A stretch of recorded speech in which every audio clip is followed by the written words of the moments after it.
Hello, Dossier Sprint. My name is Andy Pearson. I'm the VP of Creative at Liquid Death. Sorry I couldn't be there in person today, and that you'll have to deal with my English. But if you don't know what Liquid Death is, we are a canned water company here in the US and around the world. We also make flavored sparkling waters and iced tea. And we're really on a mission to provide people with healthier choices and more sustainable choices as well. Um, and we really got our start by this idea that I want to talk today about questioning everything. Um, the name Liquid Death on the surface doesn't seem like a great name for a water company or anything that's healthy, right? Putting something in something that looks like a beer can, probably not the on the surface the way that you would expect to sell a healthy beverage or market something that's good for the environment. But that's really where the innovation behind Liquid Death came from. We started about really for the first time on sale to consumers about 5 years ago here in the United States. And earlier this year, we went from just being able 5 years ago being sold to people to now we're valued earlier in the year at $1.4 billion. So how does that work? It really started from this idea that looking at marketing, our founder realized that all the most fun brands in the world also happen to be the ones that are least healthy for us. So think about advertising. Think about like Quilmes ads or something like that, right? The most fun ads in the world are for beer and candy and sodas and all these things that are bad for us. Meanwhile, all the branding for healthy brands are really boring and safe, and they speak to kind of the same people who they think want healthy choices. But the reality is everybody wants healthier choices and more sustainable choices for their friends and family. Yet the marketing industry only pushes the same healthy brands to the same kind of people. So Liquid Death really started and said, what if we took something as healthy and simple as water and put it in a beer can and made it fun? And then actually, as they dug into that, there was another part of it, which was plastic has been core to selling water since the development of bottled water, right? Since the beginning of time, bottled water was marketed as something that is pure, something that for people they thought that they had to see it because all the advertising was mountain springs and spring water and about purity. So in order to know that it's pure, it has to be in a bottle that people can see through, right? And in order to be a bottle that people can see through, a lot of times it has to be plastic. And really until Liquid Death came along, that was the general thinking was that water had to be in plastic. In fact, when we started, a lot of people said, no one will ever drink water out of a can. It just isn't right. But think of all the other stuff we drink out of cans that we can never see. Again, like sodas, energy drinks, beer, all these things that we can't see that have all kinds of chemicals and other things in it we're okay with, but suddenly water in a can, we feel like we can't drink it. So Liquid Death came along, put water in cans, and as a result, we're really trying to get people off single-use plastics because for as much as beverage companies say that they're recycling plastic containers, only about 5% of plastic actually gets recycled because it's simply not profitable to do so. But aluminum, on the other hand, is infinitely recyclable, can be broken down again and again and reused. So first, we really kept questioning the entire industry of water and health food and that. And so that's sort of the basis of the Liquid Death brand. But then going into marketing, we've expanded upon that idea by really looking at every piece along the way and saying, as marketers, do we need to do it this way, or is there a new way that we can do it?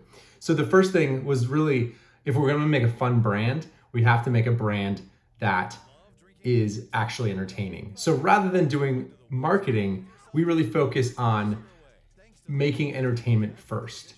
And of course, entertainment kind of serves as marketing, but as the head of creative here, my job is to make sure that we are the funniest, most fun brand on the planet by making creative that is just straight up entertainment. So rather than having specific, you know, rather than trying to hit the same copy points over and over again, we really strive simply to be the best thing that someone sees that day. And that is a really hard bar to hit, but it's a really simple guiding principle for us. So everything we do, if we put it out in the world, we want it to be the best thing that someone sees that day. And so that's not what a lot of marketing strives to do. And so that's really how we begin to question what marketing should be in the first place.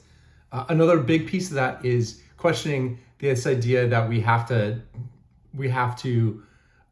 depend on other people to do it for us, that we can't be experts in everything.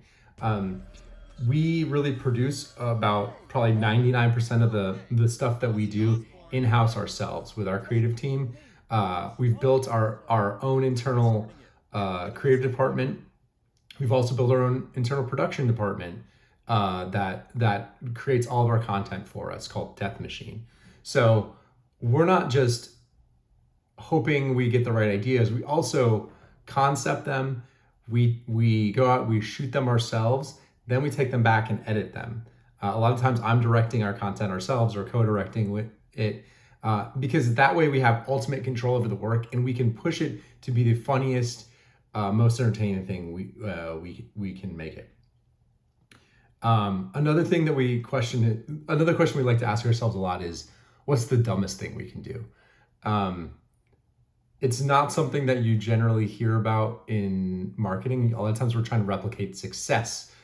For us, we really try to do the dumbest thing possible. Start from there, start from the dumbest thing, and you will start to unravel and find really interesting things that no one has ever thought to do before, because on the surface it seems so dumb.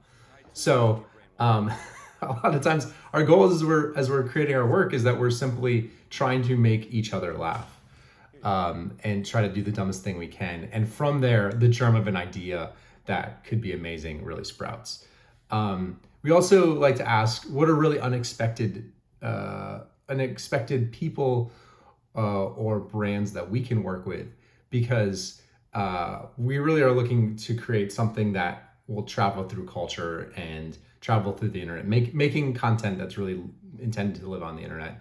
So a lot of times a great place to start is rather than teaming up with someone that makes total sense for us, a lot of times we like to team up with someone who makes no sense for us. So we've done a partnership with Elf Cosmetics, a big cosmetics brand here in the US, and made our own makeup set called Corpse Paint, and did a really funny commercial with that. Did a collectible Corpse Paint makeup kit that sold out in 45 minutes. We've worked with other celebrities here in the US, like Martha Stewart, who is a really big, chef, homemaker, very much not who you'd expect Liquid Death to team up with. And we've done work with her. So if we can be unexpected, already we're starting from a place of entertainment. And then lastly, we really think about, what if we stopped acting like a brand and started acting like a character? And this is a big one, because I think the idea of brand is very old school. It's not really appropriate for the way that the world functions with social media today.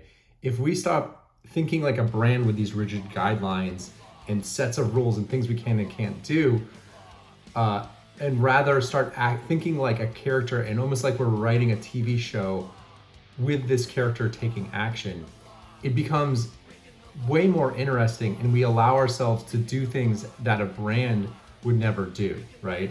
And a lot of times, even from a creative standpoint, or marketing standpoint, as we're concepting work, it's a lot easier to almost write for the character of Liquid Death and just answer the question, well, what would Liquid Death do in this situation? Just like if you're in a writer's room of a TV show, we ask, what would liquid death do? And usually there's kind of a right answer for that. And so it frees us up to make work that's way more interesting and way more free, but at the same time allows us to work much more faster, because we also, rather than trying to do these big campaigns, we question that idea as well, right? We want to make a bunch of really small stuff and throw it out on the internet and see what sticks, see what catches on, and celebrate stuff when it goes big. And if something we do doesn't catch fire like we thought it would, it can also it doesn't matter, because we're making all these little small bets and throwing stuff out the wall and trying to see what sticks, rather than making these huge integrated campaigns that are very traditionally part of marketing. So that's really the key to what we are doing and why we've created the brand that we have and had the success, because we're not chasing what's been successful. We're actually doing the opposite. We're chasing the thing that hasn't been done, or the thing that's almost too dumb to seem that it could be successful. Going back to the can thing, when we started, no one believed that anyone would drink out of cans, right? And that's where real innovation comes from, is if you push to act like you are doing the thing for the first time. If you started from scratch every day and made decisions with a very naive point of view, you would actually end up doing things that are way more interesting and innovative than just trying to optimize for success. We're doing a lot of optimization. We're trying to be successful in marketing too often. And if we can break free from that and just try to look at the things in front of us for the first time, instead of putting water in a plastic bottle, what if we put it in a can? Instead of acting like a brand, what if we acted like a character? Instead of making marketing, can we just make entertainment instead? Those are the interesting things that help drive our brand. And even if you're not into putting skulls on your product and calling it something like Liquid Death, I think if you can take that idea of questioning every step of the way, you'll find you can make way more innovative, way more interesting work. So yeah, hopefully that's a little helpful for you guys. And thanks for having me. Gracias.